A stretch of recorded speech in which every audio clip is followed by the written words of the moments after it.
back to another episode of the Defying All Odds Podcast. I'm with myself, Jesse, with my host, Rafael. You already know. And today we have a very, very special guest. Special. We have the former president of the Dominican Republic, Dr. Leonel Fernández. Please welcome. Thank you so much for this kind invitation. Well, thank you for having us. So, Mr. President, kind of just like talk to us, like what was life like when you lived here in New York. So kind of walk us through what that was like and interacting with the Morningside community. How old were you when you first moved there? When I arrived in New York in 1962, September 1962, I was 8 years old. Wow. Okay, wow. I was 8 years old, yes. And I lived on 95th Street between Amsterdam and Broadway. Okay. And I attended Emily Dickinson Elementary School, PS 75. Okay. It was on West End Avenue between 95th and 96th Street. There I began on third grade. I was in third grade when I came from the DR. And I ended with the sixth grade. I graduated from sixth grade at Emily Dickinson. And from there on, then I went to Joan of Arc Junior High School. That's Junior High School 118 and 93rd Street between Amsterdam and Columbus Avenue. Right. And then when I ended junior high school, I was supposed to go to Brandeis High School. But that's when I returned back to the DR. Okay. And how old you were at that point once you moved back? What was that? How old were you when you moved back? When I went back, I was almost 16. Okay. Yes. But then I was always coming back and forth. Okay. Because my mother stayed here in New York, and I will travel continuously to see her, to see the rest of my family. Right. But then I began studying back in the Dominican Republic. I ended the high school in the DR, and then I entered the Autónoma University of Santo Domingo, which is the oldest university in the New World. Right. Wow. Yeah.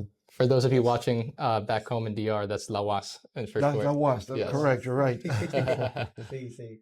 Okay, that's amazing. Well, I used to live in Washington Heights. So, I mean, more or less around the same area as you. Yeah, my area is Upper West Side. Yes, right. I think that's from 59th Street, Columbus Avenue, out to 106, 111th Street. That's Upper West Side. So just near the local Columbia community. So near Columbia University. Yes. The university is Morningside Heights. Right. Morningside Heights, yes. Okay. I remember that because I used to play Little League Baseball. It was the Morningside Little League Baseball. Okay. Right inside Riverside Park, right? Gotcha. Riverside Park, yes, that's right. Oh, that's amazing. What, do you remember what position you played? I used to pitch and play center field. Oh, wow. Okay. My two idols, as a pitcher, Juan Marechal at the time, the Dominican dandy, high kicking. And then Willie Mays was my hero. Willie Mays, Willie Mays. He's one of the best. Perhaps the best player that ever lived. Yeah, on one of the greatest teams, you know? And one of the greatest teams, San Francisco Giants. Yes. That began as New York Giants. New York Giants. And they moved in the 50s over to San Francisco. Okay. That's right. Cool.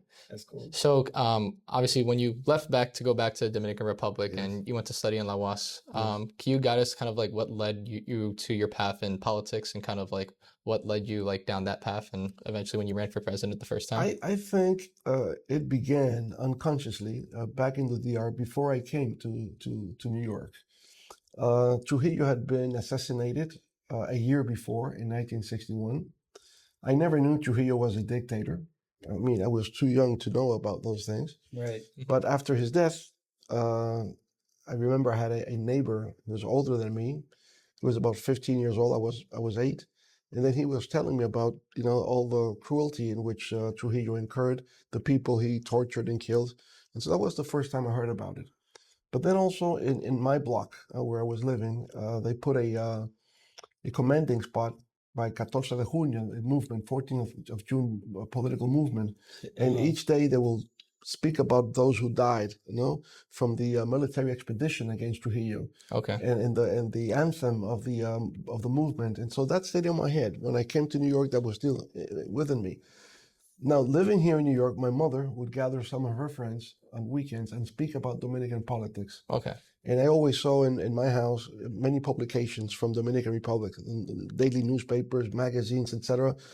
So politics was always spoken at home. Right? Yes. Now, when I go back, when I return to the DR, I found a neighborhood. Well, just about all the youth at the time was very highly motivated into politics, and so I found like a new meaning to life. Well, when I was here, you would study, but it was something so so mechanical, so Straightforward. so Right. straightforward. But you didn't know exactly why you were doing that. Hmm. Back in the DR, that was all very meaningful. Yes. Okay. You know, what you read, what you did had some sort of political inclination, some sort of political meaning. Okay. And then in 1970, Juan Bosch, who was the first elected democratically president after Trujillo's death, Uh-huh. he was the leader in exile against Trujillo. He returned from exile in 1970, and he would have a daily broadcast message, about half an hour. I will always pay attention to that. And I think I became, very much linked to his teachings and his philosophy. Yeah. I Right. read his books, and I got hooked up with him. And so later on, I worked directly with him. That's how it started. Wow. It was always there, Hmm. consciously or unconsciously, but it was always there. I'm a product of my surroundings. I'm a product of my, Environment. Exactly. my environment. That's right. So would you say like his influence definitely kind of helped you when you were first planning your first campaign when you ran in 1996? Much before. Way before that. Way, Okay. way before. At least I began actively participating in his party in 1972, and I was elected in 1996. Right. So almost 24 years afterwards. Never thinking I was going to be president or anything.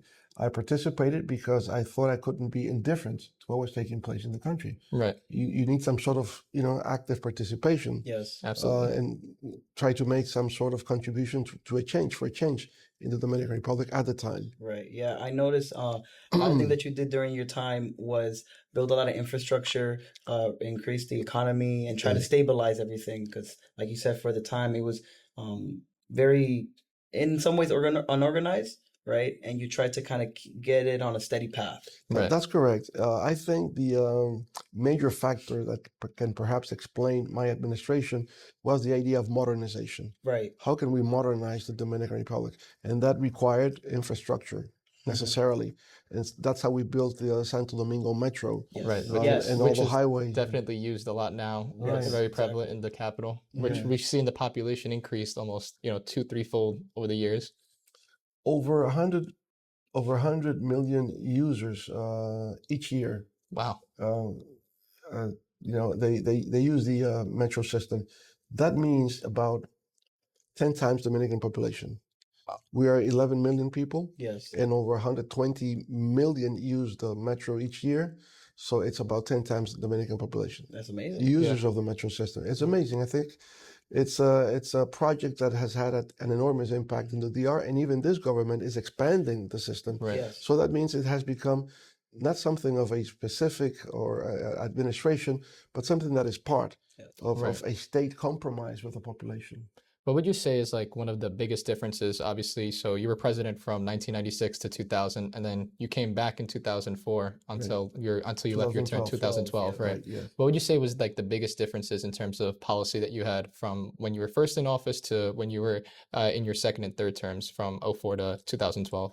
I look at it this way. When I ended my first term in office, GDP was measured in US dollars, Right. the equivalent to 18 billion US dollars. Okay. So when I ended in 2012, it was $64 billion. So going from 18 billion to 64 billion, that means that Dominican Republic capacity in wealth creation was multiplied by 3. Right. So 300%, you can say that. So Okay. that made a great difference. So Absolutely. would you say that you accomplished what you set yourself out to do in the time? I think we moved forward, Mhm. but many things are still pending, of course. But there was change. There was notable change. I think we modernized all the bureaucracy, Dominican bureaucracy, all those ministries and state secretaries. I think we did a good job there. Simplifying things for the population and transportation system, as I said before.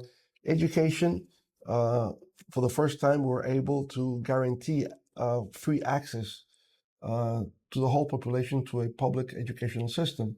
Now, what lies ahead is the quality of that education. Yes. Right. And you That's have true. access, now we need quality. Right. Right. Mhm. So And- we made we thrived in the sense that we introduced some changes within the system, but still it's there, the need to really create a system that is of high quality that we still don't have in the country. Absolutely. Do you think that by living here in the United States for so long, right, gave you kind of that point of view to do the thing that you did during your administration? Yes, I do think so, because by living here, you learn a second language. You access to a different culture. By living in New York, which is the capital of the world for me, Yes. You construct references, models that you can replicate and adapt to the Dominican Republic. Yes. For example, the whole idea of a metro system is because I know about the the New York subway system. That's I true. would wait for my mother every day on the one 96th train, Street yeah. station, See. train number 1 on Broadway. Yes. Yes. Yeah. So, Yes. so that's in your personal experience, and say, why can't we have a subway system in the Dominican Republic? So it's part of it. Yes. Having access to read materials, to read books, read magazines, papers in English gives you an advantage in the Dominican Republic. Absolutely. So it did have an impact on me. That's good. And now as we like look forward towards, obviously, post your term as president, and we've seen a lot of changes specifically in the Dominican Republic, the continuation obviously with the development of infrastructure and the development of the metro system. But obviously one of the main things we've obviously seen is the biggest boom in tourism, right? The Yes. Dominican Republic is one of the, if not the leader in all of Latin America in almost tourism For sure, destinations. in the Caribbean. In the Caribbean and Central America. And Central America. Caribbean and Central So- America, number one. How so now, in just looking at the tourism sector as a whole, how big of a change would you say? Obviously, it's great on the one hand. Obviously, we're bringing the economy's booming, and it's bringing a lot of people to the Dominican Republic to visit, like the touristy destinations like Punta Cana and La Romana. But how would you say it's also impacted in terms of the people, like the working class? So obviously, Rafi and I are both Dominicans, and we have plenty of extended family that live over there. So how would you say that the biggest boom and the biggest shift towards an economic standpoint to a tourism sector has impacted the working class in terms of agriculture and in terms of obviously quality of education as well? Well, in many ways. First, tourism has created job opportunities for many Dominicans directly connected to the tourism industry.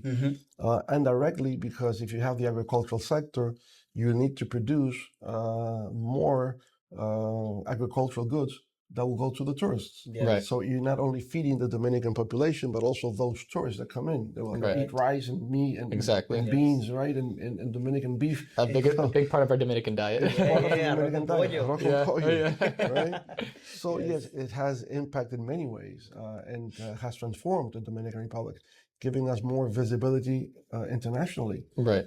You have, for example, the Punta Cana airport is a small JFK in the Caribbean. Correct. Yeah, that's Basically, true. Yeah, Yeah. you see all those planes coming from Germany, from France, from Italy, coming to the Dominican Republic. So I mean, that's really quite it's really quite interesting to see how the country has been transformed as a result of tourism. Yeah, I think it really shows like a sense of perspective, and I feel like again, Jesse and I, we were born and raised here in the United States, right? We never really we visit DR as frequently as much as we can, Okay. but we've never lived there, and I think we can at least say from our family members who don't have the opportunity to come and see what it's like to live here, those who are able to really get to see a point of view that the majority cannot, and it really opens your eyes and sees what really is out there, but also how beautiful what we have inside is. Yeah. Well, the beauty is just nature, right? Right. It's there. Now, what you have, having lived here you were born here, Right. you were raised here. You go back to the DR. What you can do, and it happens to me. You compare. Right. There is Yes. a contrast. Oh, big contrast. A big Absolutely. contrast. Now, what I saw during my first years in the Dominican Republic when I returned is that people really appreciate every little thing because there's always a lack of access to material things. Right. Yes. Even even in school, for example, we didn't have microscopes in high school back there. They will give you a sheet, so you will learn by memory all the components or particles of the microscope, but Right. you never saw the microscope. That's true. So it was a different way of learning. Right. Now but those students they were really hungry in terms of learning. They wanted to learn. Yes. You know? Now, here in the States, I didn't see that. I didn't see that attitude. Mhm. And the reason is you had everything. You have an abundance of so much. Oh yeah, So You lose abundant. sight of You what's don't valuable. appreciate that, correct. and you take it for granted. Yep. Right. Back in the DR, you don't have anything, That's and then true. you're wishing you had it. So it's a different perspective. It's a Yes. different kind of approach to things. And that's another thing too, like, when you're born here and you're raised here Yeah. and you're surrounded by all the resources that exist. For instance, those of us that go to Columbia University, a lot of our viewers, they're from Columbia, and we're so, privileged to have so many of opportunities, right? We have different platforms, whether you want to go into business or you want to go into a medical field, into politics, there's different resources for you to kind of gravitate towards, right? And it's obviously like you mentioned, education and expanding that in the Dominican Republic to create more resources for our extended family members and for our people over there is obviously very influential. Now, I want to touch on a different point. It's in regards to kind of like the emphasis on the youth that you were mentioning, right? Really trying to connect with them and trying to get them more to participate more in politics realm, right? Obviously, you most recently founded your own party, Fuerza del Pueblo, right? Right, In yes. 2020. Can you kind of just elaborate as to kind of how the youth have been able to participate not only within your party, but also in the most recent elections in 2020 and now 2024? As you know, the Fuerza del Pueblo was created as a result of a split that took place within the Dominican Liberation Party. And that was in 2019. We had elections in 2020. I had to necessarily be a candidate in order to have the Fuerza del Pueblo being recognized as a political party. Right. At the time, with only 5 months being created, we had 5% of the vote.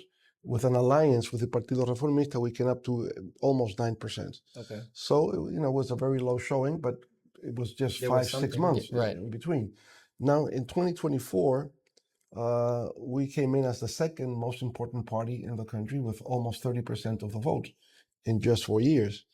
And I say in 4 years, we have conquered what took us 27 years in the PLD, Okay. right? In order to get 30% of the vote, we had to be in government for, from 1996 to 2000, my first Term, right. my first term in government, to get to 25% for the PLD. And now we came to 30% in just 4 years. Originally, we were the 18th party in the electoral ballots organized by the electoral board, the Dominican Junta Central Electoral, Right. the American Electoral Board. And when we participated the first time, we came in then from the 18th place to the 3rd place. And now we're in 2nd place. Right. In such a short time. Yes. So the party really has a great future. Many youngsters are coming into the party. My son, Omar, won the senatorial race in the capital. So he's a senator now. He used to be a diputado, which is a member of the House of Representatives here in the States. Okay. So, in 2 periods, he's already being diputado and now he's a senator. Mhm. But it's also an opportunity for many others. And even some Dominican youngsters that were living here in New York, they went back To go participate, right. and are actively participating now within Fuerza del Pueblo. We have a friend of us, Lenin, here from New York, who was elected mayor of one of the cities in San Francisco de Macorís. Wow. Wow. And he was raised here in New York. And That's he great. wanted to go back, and he was elected. That's amazing. Yeah. So that's the kind of things we're trying to Mhm. get you, Dominican youth here in the States Yes. to also, relate, connect with the Dominican Republic and see in how many ways you can contribute Right. Yeah. to the continuous transformation of the country. I like you say that about, kind of go back to your roots and the culture. I feel like me personally, I will say, again, born here in the United States, I represent myself as Dominican. Of course. But a lot of people will often say, oh, you weren't born there, so you're not Dominican. Or you don't speak the way that we speak in DR, Right. so you're not Dominican. My question to you is, what is your view on that? Like, in regards to those people who believe that just because you're not born from there, doesn't mean you cannot be there or you cannot No. be part of the community, be part of the culture. It's your cultural roots, it's Right. your family roots. Exactly. It's very difficult because even here in the States, they see you as Dominican. They don't see you as American. What's your name? Rafael, Right. right? Yes. You have to change it for Ralph or Rafi, whatever, but it's still Rafael. Yeah. Exactly. Yes. Yeah. Little nickname. I remember, in baseball, we had the Alou brothers, Yeah. but it's not Alou, it's Alo, right? Right. Alo. Jesus Alou. They would call him Jesus Alou, so, or J Alou. You know, they changed his name. But Dominican all the time. What I see as a demographic trend is that now the majority of Dominicans living in New York is the second generation that were born here. Yes, that's true. Right? Yes. Was born here. And that is going even to increase in the future. More being born here than coming as recent immigrants. Right? So what I do think is that having been born here requires from you some sort of personal effort to better understand your culture, your history, your language, and you know, your family roots, your family. I would say their heritage, your family heritage, correct? Exactly. Right? their tradition. Your tradition. You need a personal effort because you're out of the environment. Yes. You're from abroad. Right. But nevertheless, still Dominicans is what you eat, is what you sing, is what is what you exactly. dance. Exactly. If So, you're dancing bachata, eating your plátano Dominicano. But Plátano power. exactly, plátano power. But you know, it's amazing you bring that point up, right? Because a lot of us obviously are born and raised in the States, and thanks to that big migration from in the 80s and 90s to various neighborhoods in Manhattan, in the Bronx, right? We've obviously seen that a lot of the traditions that are being brought from our parents are being implemented in the household. So for instance, like it's the food we eat. Like for instance, like my lunch and dinner consist of arroz con guandule, arroz con habichuela, like you know, plátano on the side, right? So that's obviously it's being shown through what we eat, through what we see, obviously, like the music we listen to. And how you're perceived by the others. For example, there's Right. a professor from Harvard University who passed away some years ago. His name is Samuel Huntington. He wrote a book entitled "Who Are We?" Considering the Americans, who are we? Then he said, you know, the major threat to an American identity is the Hispanics living in the U.S. Fair enough. Yes. Coming up to the condition that, you know, in the years to come, you will not say, "Oh, say, can you see?" to sing the national anthem. You'll say, "Jose, can you see?" Right. So there you go. Even the native born here see Hispanics, you know, as a threat to overcome their majority. That's very true, honestly. I mean, again, this country is still very predominantly, you know, white, right, when it comes to race, but the minority... it is decreasing. It is decreasing, but there is a bigger amount of minorities, yes, from different parts of the world. And eventually there's going to get to a point where we're so mixed around with one another. Exactly. You're not going to say, I'm just this or I'm just that. Right. But it's all about how you're raised, your environment, and what do you believe at the end of the day. Now, you also bring an excellent point with the emphasis on the youth again and kind of implementing those traditions. But you also mentioned your son, Omar, who just won the senatorial race in DR, in the capital in Santo Domingo. Right. What has that been like for kind of you to pass on your legacy in politics to your children? Well, you feel proud, you know, that your children has been able to accomplish that. But also I see it that with him and some others, there is a great future for the Fuerza del Pueblo. Because if you see the youth participating and gaining some access to things and winning elections, that means there's, you know, it's going to have a real impact in the future in the Dominican Republic. Yes. So I feel happy, I feel proud, but it's an opening for the youth to participate in that they know when I'm not going to be there anymore, there's still the hope and the possibility of moving forward. Right. One thing I want to mention that a lot of people don't know, you have your own YouTube channel. Yes. Right. Yes. You yourself are kind of ingraining yourself into the youth. Right. And I think that's amazing. I feel like people within, you know, that age group, you know, the older folk often want to kind of distance themselves away from it and say, no, you know, I mean, maybe it's just the stubbornness and stuff like that, right? But I think it's also important to try to, again, collectively put ourselves together. Correct. Yes. You know, because once upon a time you were just in our shoes, right? And eventually we hope to be in your shoes one day, right? Right. So I think it's also pretty good to, well, not just good, great, to have the ability to learn and show others, people of our age and people who are coming up, to see that, you know, it's never too old to learn and to grow, and also allow others to see you in a different light that other people weren't able to. So that's I think that's one of the good things of life, you know, that you can learn every day. Yes. And I think if you stop learning, then life becomes meaningless. That's true. Right. And now you also learn skills. Right. And one of the modern skills would be communication. It's a new way of communicating that we have to learn. Right. And, you know, I always saw myself more than a politician. I saw myself as an educator. And so as an educator, I also have to learn new things and new techniques in order to, you know, outreach to the public and especially to the youth. I think also, like you mentioned, communication is a very big thing. When, for those of you who obviously watch his channel, he has the Martes Lectura with Dr. Fernández. Martes de Lectura, yes. Yes. In order to transform the world, you have to learn. You have to read. Exactly. You have to read.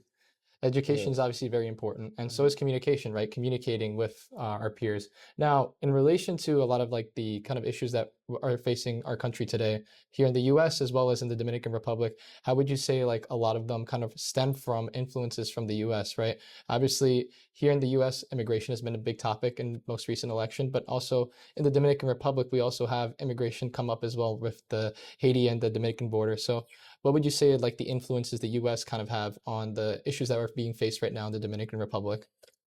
Well, even though we speak about migration in both cases, it's a different type of migration. It's part of a different situation. Right. In the U.S. environment, it is migration coming from different parts of the world. Right. Right. You can see it coming from the south up to the border. But it's not only Latin Americans. There are people from Africa. Correct, that's people true. from the Middle East that are part of that trend coming into the U.S. Right. So for the United States, it represents a national security issue that they have to take care of, right? In our case, in the Dominican Republic, we share the border. Right. We share the border with Haiti. The same island. Right, the same island. We share geography, but we don't share necessarily history. Or we don't share the same values and principles in a way. But the most important thing at this moment is that after the assassination in 2021 of Haiti's president, Jovenel Moïse, yes, right, there has been a power vacuum in Haiti. Yes. And criminal gangs have taken over in the country, and they kidnap, they torture, they kill. And so we have to protect our border. And we have to, establish more harsh measures in order to prevent massive illegal migration coming into the Dominican Republic. And until Haiti is capable of establishing law and order, in some sense, the Dominican Republic has to tighten up its border relationship with Haiti. Would you say that also that's where like an organization like the United Nations comes into play to kind of help facilitate such measures to be taken place? They did it in the past. They have multiple times. Right. Now at this moment, we were requiring the presence of a UN mission in Haiti, but then China and Russia vetoed that possibility at the UN. At the UN, yes. the Security Council. Yes. So we don't know exactly why China and Russia would vote against that, because it doesn't create any problem of interest to them. Why would they oppose a UN mission in Haiti? I really don't understand that. But it's because of their veto vote that we don't have a UN mission at this moment in Haiti. I see. Right. Okay. Well, overall, I mean, where do you see, the Dominican Republic, let's just say within the next 5-10 years, or where would you like DR to be, in regards to like whether it's world powers or just stature? Okay, I would say this: Dominican Republic has been in a process of deep transformation for the last 50 years. Right. 50 years. It's not something that began with my administration. It was there already. Yes. I expanded in a way, yes. That's our contribution, and it continues to expand, right? And it will continue to expand in the future. Now, we still have challenges. The main challenge I see is the quality of education. That's, for me, the biggest challenge. Now, we still have problems with poverty, that we have to tackle those issues. We don't have universal access to healthcare, so we also have to do that. We have not been able to solve over the years the electric power system. Yes. It's still That's inefficient. We still have blackouts. Yes. We still have to subsidize the consumption of electricity to a large part of the population. So those are major areas that we need to improve and we need to overcome. There's now a problem with public safety. There's an increase in crime rates. Right? Yes. So we have to also deal with that. So we're not a perfect country. Even our elections are sometimes mired with irregularities or fraud. You see? So yes, we're moving forward. I think we can call it a little New York. That was my dream, Nueva York chiquito, right? You're cheeky. But still, Yeah. there's a lot to be done. Yes. There's still a lot to be done. So in regards to like, obviously you mentioned before the kind of the use and like obviously the issues that are currently facing with this current new administration in the Dominican Republic, what would you say are like some ways that you would hope for the current administration kind of takes measures that can obviously that could be implemented, whether it's right decreasing crime rates, right, or that's obviously increasing universal health care, or even like getting rid of poverty? Because I'll give you an example. So I have my family, we have a cousin, most of my mom's side's from Sable, and she has a little tiny house like near Santa Cruz del Sable, like the main church by the main road. And I think it was like over almost 15 years it took to finally almost finish construction of like her house, right? And that's simply because of, like you mentioned, lack of access to natural resources, lack of an infrastructure in place where companies don't have monopolies, right, and things like that. So kind of like what's like a way that you would hope that we can kind of implement these measures in a way to kind of just drive forward, change and progress. But you mean within the current administration? Yeah, also within the, like going forward. What I see from an economic perspective is that the Dominican Republic is doing well with the external sector. Right. By which I mean tourism, Mhm. right? It will be free trade zones, remittances, resources sent by the Dominican diaspora. Well, this is all going in the right direction. This is good. But on the other hand, the internal sectors of our economy are not doing as well. Right. For example, local manufacturing perhaps can grow yearly by 2%, 2.5%, while free trade zones can grow at 6%. Yeah? You have the agricultural sector. We're not using intensive high tech to increase productivity in the agricultural sector. So there's a lot to be done in that sector too. So when you look at the internal sectors, like I said, the electric sector, which is always in deficit, and you have to subsidize this, agriculture, local manufacturing, all these need some sort of improvement and increased productivity, and the use of technologies, to really make it more reliable and more productive.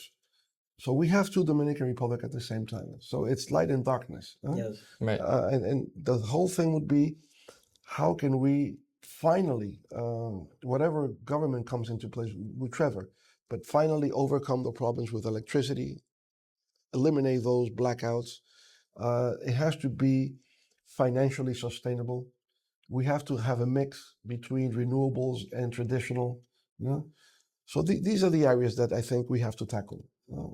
We have moved forward. I can understand the progress that's been made, but we cannot cross our hands, and say everything has been done. Everything has been achieved. Absolutely. There's always room for improvement, basically. Absolutely. 100%. No. At the end of the day, you just have to keep moving forward, keep trying. Right. Defy any and all odds. There you go. And innovate. You have to always innovate. That's the name of the game nowadays. 100%. And the use of technologies. Yes. And also, like you mentioned before, the spread and the use of social media, right? Yes. Like we mentioned, obviously you have your current YouTube channel, you have your Instagram account, and you're very popular on there. You have like many people that watch as well. But kind of like some of my programs, you Yes. know which one played well? Which one? An interview I did with Juan Marichal about 3 months ago about Willie Mays when he passed away. Yes. It has had over 150,000 followers. Wow. That shows specifically. Yes. Yeah. That's amazing. Because it was Marichal and speaking about Willie Mays. Right. Also, there are certain things that kind of like also YouTube and certain platforms use, which is like with the algorithm, where they kind of like able to promote your video more and that sort of thing. And obviously the big push for social media now. I mean, we see it. I mean, Rafi, you could also kind of talk this to people, like the use of like the scrolling for 15, 20 minutes a day. You're just like this, just scrolling. 100%. I mean, like we mentioned this off camera, but we were talking about how, when it comes to specifically the current, the last election that we just had, right? Yeah. Particularly with the two main candidates, how I feel like one of their main driving forces was getting to use the social media that we have currently now, right, to promote themselves much further than, let's say, previous candidates, maybe because of just like, it wasn't just as popular as it is today, Right. particularly just getting on podcasts and doing multiple interviews and just kind of making more awareness of themselves outside of just their campaign rallies, right? And it shows a bigger what's the word? It just a bigger presence in people's lives. Right. Well, I would say that there has been a communications revolution. Yes. That would be the term. It is all due to two factors. First is technology, digital technology, and second is globalization. Right. So now you can reach to the rest of the world. And politically, it has a tremendous impact. What is the difference between traditional media outlets and the social media and campaigns? The feedback. Right. True. Right, you get the feedback. People will let you know instantaneously if they like what you're saying or they oppose your message. Right. And then you can adapt and do many things that you didn't have the possibility before. So it is a powerful instrument in any political campaign or any political activity, I would say. Yes. Yeah. 100%. And also like in regards with the social media presence, we've also seen many people kind of take to advocacy, right? Like you mentioned. So how big would you say, like, obviously we mentioned the immigration of like our current parents and their generation coming here and establishing, their lives here, as well as having us. And then with future generations, how big of a change would you say like the advocacy has been as far as like the youth, whether it's been here in New York or other parts of the US or even in DR? Well, I see that in the future, people will be going back and forth to places. You won't stay in one specific place. You move around. Right. I don't tell Dominicans, when you go back, because it's difficult to go back after 30, 40 years living abroad. You go back and you back and forth. You're here, you're there. And I think that's the wave of the future, Right. moving around. Yes. If you have, for example, you're an economist, you've made your life here in the States, but you want to make a contribution to your home country, you can do that. You don't have to necessarily move over and stay there. Yes. Because you lose many things that are taking place here. Right. Yeah. I mean, this is a center of innovation continuously. If I don't come to New York twice a year, I get lost. Yeah. I get lost. It's true. But by being here just a week, I pick up on new things and new ideas and new fresh ideas I can take back home.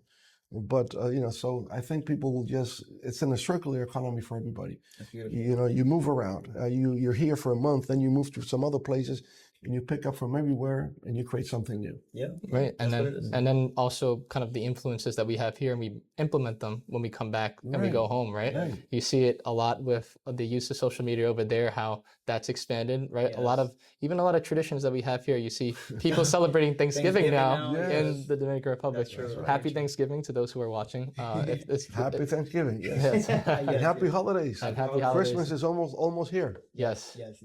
A great time to always give thanks to what we have and, be thankful for the people that are around us all the time. Yeah. With everything, it's all about, we as Dominicans, we are family oriented. We love to be together. We love to, like we always say, it's easy to find us. Yes, We're you very always loud find a people. Dominican. Yeah. It's not hard to find a Dominican on the street. You can spot them a mile away. Oh, you can imagine. It doesn't matter where you are. Exactly. I was in London going into a restaurant, and then I see a person there. He looks Dominican. I say, "You're Dominican?" He says, "Yes." "And you work here?" "Yes." And 40 other Dominicans also are working here in this restaurant in London. Wow, that's crazy. Can you imagine? I could not. Right. One day I was at Trump Tower many years ago, about 20 years ago. President Trump was not even thinking about becoming a president. I was there just walking around after I ended my first term in office. And then a person comes up to me. He says, I've been watching you. I know who you are. I say, "You are Leonel Fernández. I'm Dominican too. But I work with Mr. Trump. And I told him that you were here. Would you like to meet him?" He said, "Okay, I'll go up there." So I went and met now President-elect Trump at his office at Trump Tower, and we spoke. And then when I was leaving, another Dominican also jumped in. And said, "We both are here as the elevator man for Mr. Trump. Now, you want to know something? His name is Leonel, and my name is Hipólito."